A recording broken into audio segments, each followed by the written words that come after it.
Is it 2008 again? The housing market is in turmoil and the banks are at the center of it all. Is the economy heading towards a bit of a bumpy road with the unprecedented mortgage losses, the looming commercial real estate crisis, and risky financial maneuvers? The banking sector has stopped making loans, which has caused the most significant decrease in lending ever recorded. Almost $105 billion from the market. Billions of dollars are being transferred from banks into money market funds, further weakening the institutions. It's because people worry that the banks are in danger and that their clients won't be able to repay them.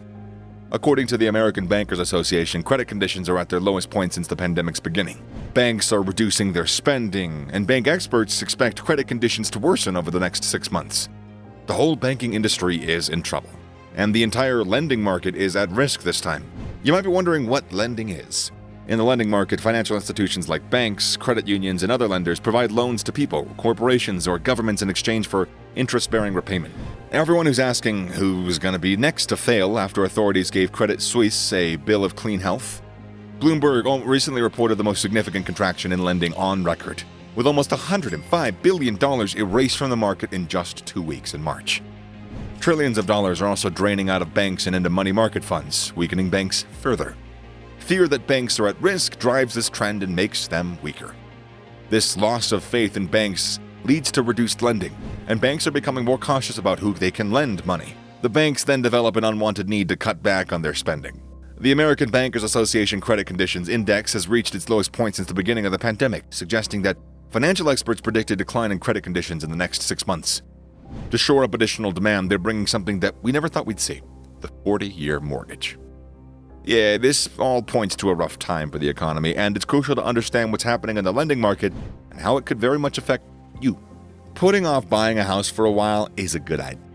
Mortgage payments today are 29% higher than just a year ago due to rising interest rates.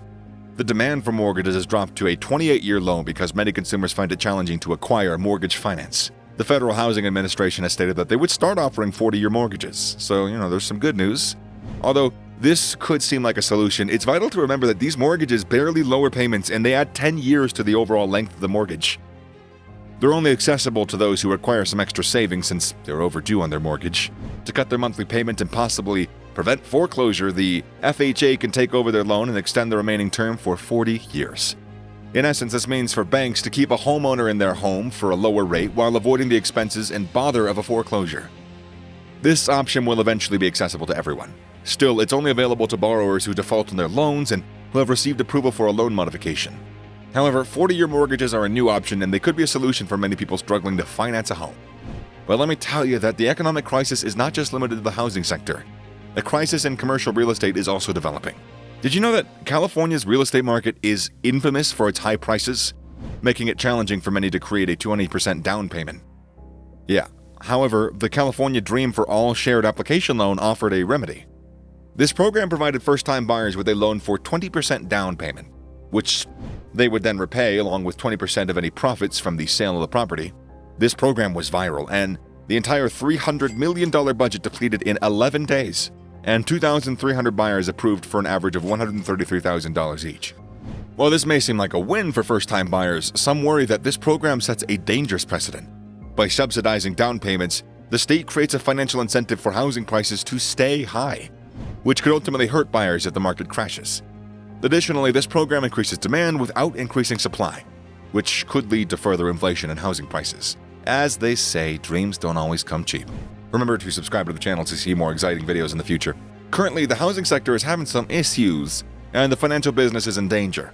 Due to significant mortgage losses, a probable commercial real estate crisis, and risky financial practices, the economy is approaching a real difficult road ahead. And if you want more blues from the world of finances, click the video links on your screens. Okay, that's enough of me trying too hard to be funny. Bye.